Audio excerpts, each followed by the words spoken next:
సంవత్సరాల తరబడి ఎన్ని మందులు వాడినా మీ మోకాల నొప్పులు తగ్గట్లేదా? ప్రాణ పెయిన్ క్లినిక్ లో అత్యాధునిక చికిత్స. నమస్తే రమగారు. నమస్తే జయ. రమగారు, కొన్నిసార్లు మనం పేపర్లో ఒక న్యూస్ చూస్తూ ఉంటాం.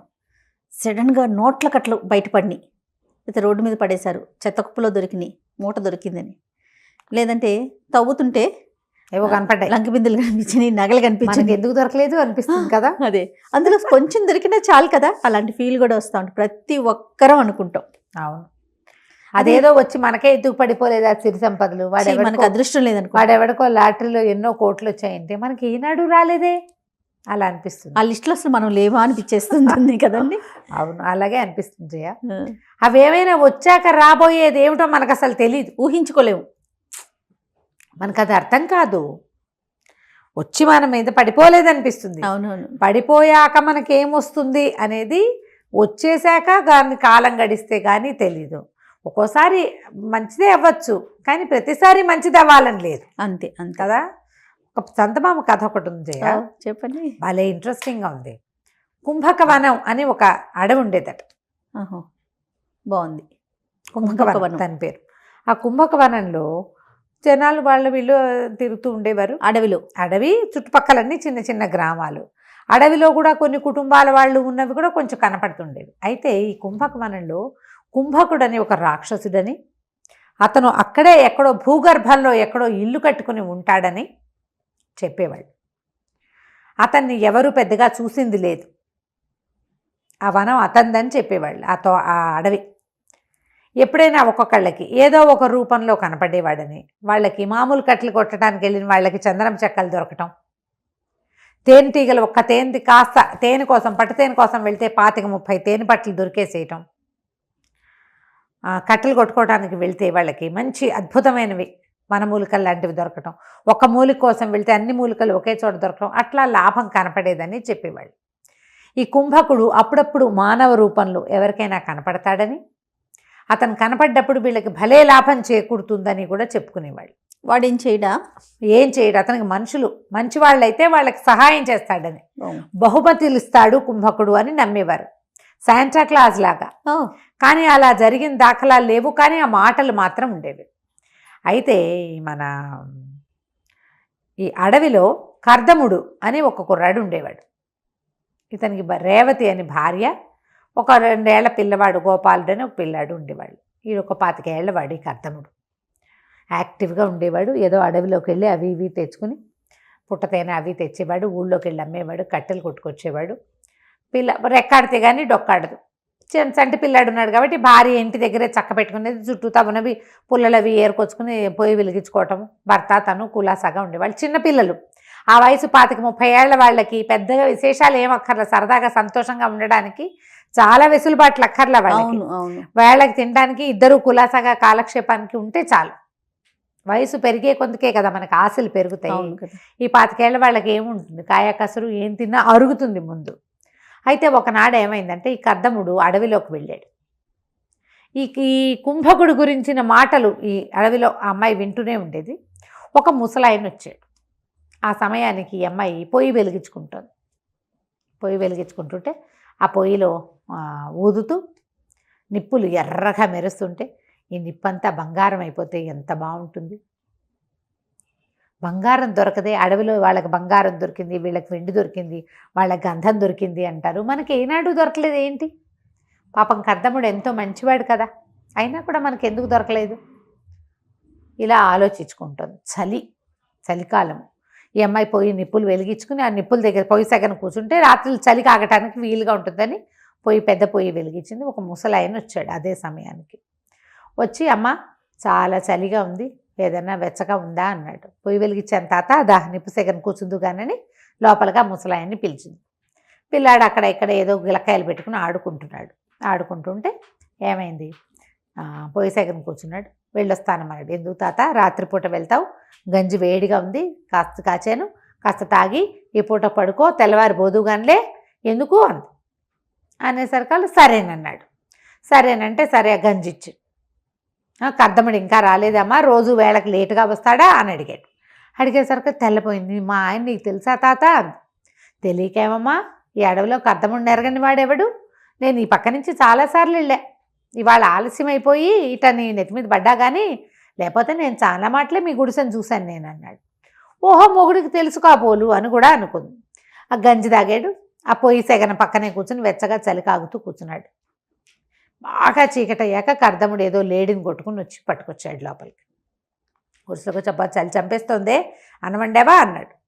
రా నాకు ఆకలిస్తుంది, వేడివేడిగా అన్నం ఉంటే పెట్టేసే అన్నాడు. అనేసరికి ఆ మూల కూర్చున్న ఆయన్ని చలిగాలుతున్నావు తాత అన్నాడు. కానీ ఊరికే అడిగాడు తప్ప వీళ్ళిద్దరూ పరిచయం ఉన్న వాళ్ళుగా అమ్మాయికి తోచల. ఓకే. ఆయనేమో మెల్లిగా తలకాయ ఊపాడు, ఆ పొయ్యి పక్కనే నేలకు సాగిలపడి పడుకున్నాడు. మెల్లిగా గురక పెట్టేస్తున్నాడు. వీళ్ళిద్దరూ ఫ్రెండ్లీగా లేరు, ఒకళ్ళనొకళ్ళు ఎరిగిన వాళ్ళుగా కూడా అనిపించాల. ఎవరో దారిపోయే ముసలి తాతని ఇంట్లోకి రానిచ్చింది పెళ్ళాం అనుకుంటున్నాడు అతను. అయితే సరే అన్నం పెట్టింది, అన్నం తిన్నాక వీళ్ళకి పక్కేసింది, పిల్లాడి నిద్రపోయాడు, ఉయ్యాలేసేసింది, బడికి పడుకోబెట్టింది. భార్య భర్త ఓ పక్కకు పడుకున్నారు. పడుకున్నాక పక్క నవ్వాడు. నవ్వి అన్నాడు, చూడవే కుంభకుడు, వీడి కర్మ, ఎంత పెద్ద ఇల్లోట వాడిది, ఎంత ఇల్లో, భూగర్భంలో అసలు మన ఆడవంత ఇల్లుట, హాయిగా అక్కడ ఉండక చూడు మన గంజి తాగి మన ఇంట్లో ఎట్టబడుకున్నాడో నేల మీద అన్నాడు. ఏమిటయ్యా ఈయన కుంభకుడా? కుంభకుడు కాక ఎవరే, నేను ఎప్పుడూ చూడలేదు ఈ అడవిలో ముసలాయన్ని. నీ మంచితనానికి చూసి నువ్వు ఎంత బాగా చూసుకుంటున్నావో మొగుడిని పిల్లాడిని అని చూసి నీకేమన్నా బహుమానం ఇవ్వడానికి వచ్చాడు, తెల్లారే పెడతాడులే నీకు బోల్డంతా అన్నాడు. అమ్మాయి అలా నిద్రపోయింది.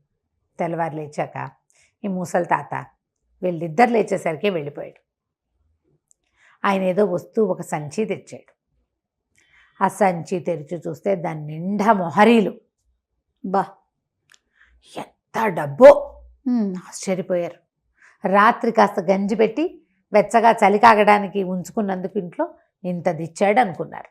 అక్కడి నుంచి కర్దముడు అన్నాడు, మరేమో మనం ఓ పని చేద్దాం, ఈ డబ్బంతా మనకు దగ్గర ఉందని తెలిస్తే జనాలు ఎవరైనా మీద పడిపోతారు, చెట్టు కింద పాతేస్తా, 100 మొహరీలు తీసుకెళ్ళి ఊళ్ళోకి వెళ్ళి మనకు కావాల్సిన సరుకులు తెచ్చేస్తానన్నాడు.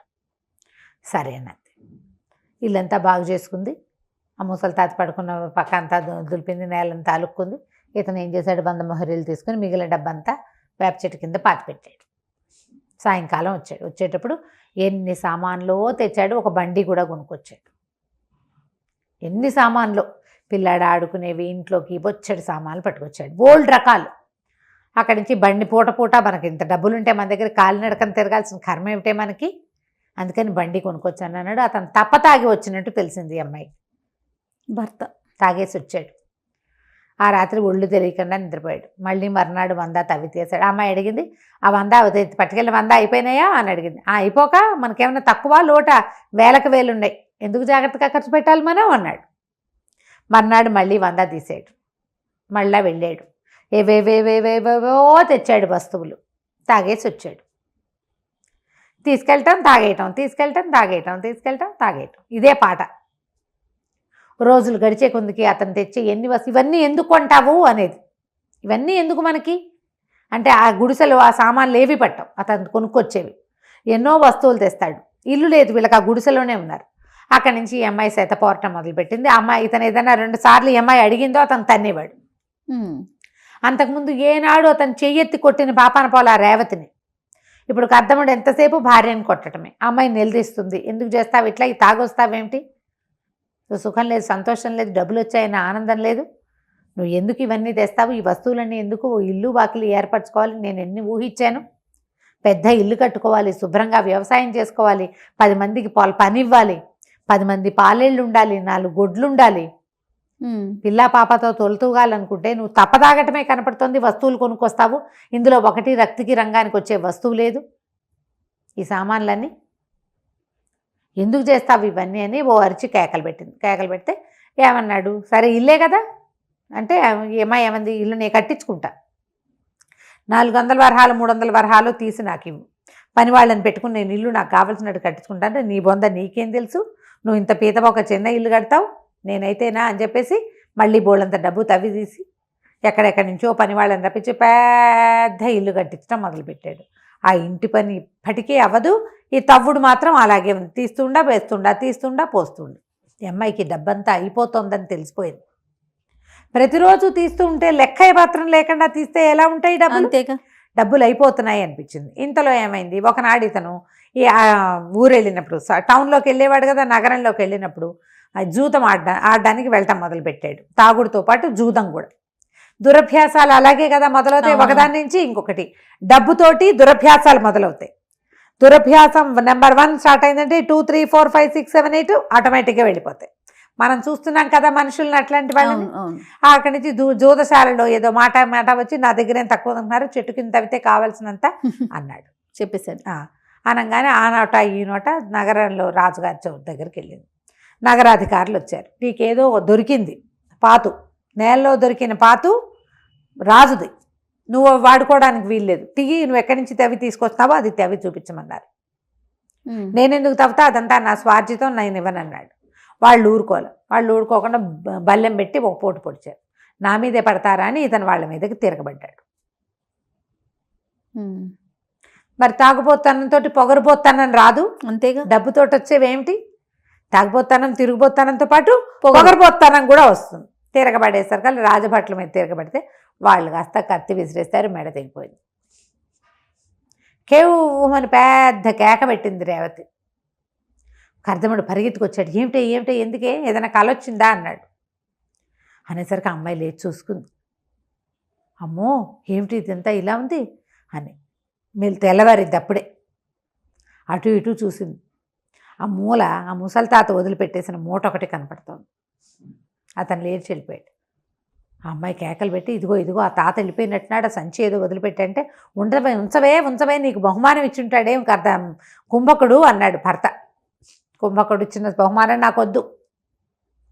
మనకి ఏది ఉందో అదే, మనకి ఏది దొరకాలనుందో ఏది లభించాలనుందో అదే లభిస్తుంది తప్ప ఆయన ఎవరో వదిలిపెట్టిన సంచి నాకొద్దు. కేకలు వెయ్యి, ముందు ఈ సంచి ఇచ్చేసేయి అని చెప్పేసి గట్టిగా కేకలు పెట్టింది. వీళ్ళిద్దరికీ మంచి సయోధ్య ఉంది. ఆ అమ్మాయి ఇచ్చేమంది కాబట్టి ఇచ్చేసాడు. అదే చేతి నిండా డబ్బు వచ్చి అహంకారము, పొగరుబోత్తనము, తర్వాత దానివల్ల వచ్చిన తాగుబోత్తనాలు వస్తే భార్య మాట వినేవాడు కాదు అతను. అవును, సంపాదనలు ఎక్కువ లేనప్పుడు భార్యాభర్తలకి సయోధ్యలు ఎక్కువ ఉంటాయి. మీరు గమనించండి, ఆలోచించండి. ఇలా ఉంటుంది. దాంతో భార్య వద్దంటుంది కదా, అందులో ఏమున్నా సరే మనకొద్దు, ఆయన సంచి ఆయనకి ఇచ్చి పంపించేసి అక్కడి నుంచి ఆ సంచి పుచ్చుకుని కేకలు పెట్టాడు. ఓ తాత ఆగా అని కేకలు పెట్టి ఆ సంచి పట్టుకెళ్ళి ఆయన చేతిలో పెట్టాడు. అబ్బే ఇందులో ఏమీ లేదురా నాయన అన్నాడు. ఏమీ లేకపోయినా నీ సంచి నువ్వు పట్టుకెళ్ళు, వేరే వాళ్ళ వస్తువు మా ఇంట్లోకి రావడానికే వీల్లేదు, మా ఆవిడ ఒప్పుకోదు అని చెప్పి పంపించేశాడు.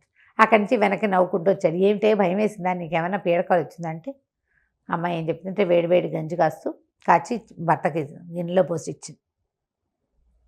ఇతరుల సొమ్ము పరుల సొమ్ము పాము వంటిది. కష్టపడి సంపాదించుకుంటే మనం జాగ్రత్తగా వాడుకుంటాం. ఉచితార్థం వచ్చి పడిపోయింది వచ్చిందంటే ఎన్ని వస్తాయో ఉచితార్థం మన మీద. అంతేగా, మనకు అది ఎప్పటికీ వద్దు. హాయిగా ఉందాం, నువ్వు నేను పిల్లాడు, కలిగితే ఇంకో 2-3 పిల్లలు కలుగుతారు. అడవిని నమ్ముకుని బతుకుతున్నాం, హాయిగా ఇలాగే అడవి తల్లి పిల్లల్లాగా బతుకుదామని చెప్పేసి. సిరి సంపదలు ఎక్కడి నుంచైనా వచ్చి పడితే వాటి వల్ల ఎన్ని రావచ్చో ఈ కథలో కనపడతాయి. అంతే, మనం ఫ్యూచర్ ఆలోచించలేం. మీకు ఈజీ మనీ, ఫ్రీ మనీ వచ్చిన వాళ్ళ ప్రవర్తనలు ఎలా ఉంటాయో మీ చుట్టుపక్కల గమనించండి. ప్రతి ఒక్కరికి అనుభవం ఉంటుంది. రైట్. ఈజీగా డబ్బు వచ్చేసిన వాళ్ళు ఎలా మారిపోయారో మీకు కనపడుతుంది. కష్టపడి సంపాదించుకున్న వాళ్ళ పద్ధతులు వేరేగా ఉంటాయి. అంతే. అంతే. రైట్ రామ్ గారు, చాలా బాగుంది. నమస్తే అండి. నమస్తే.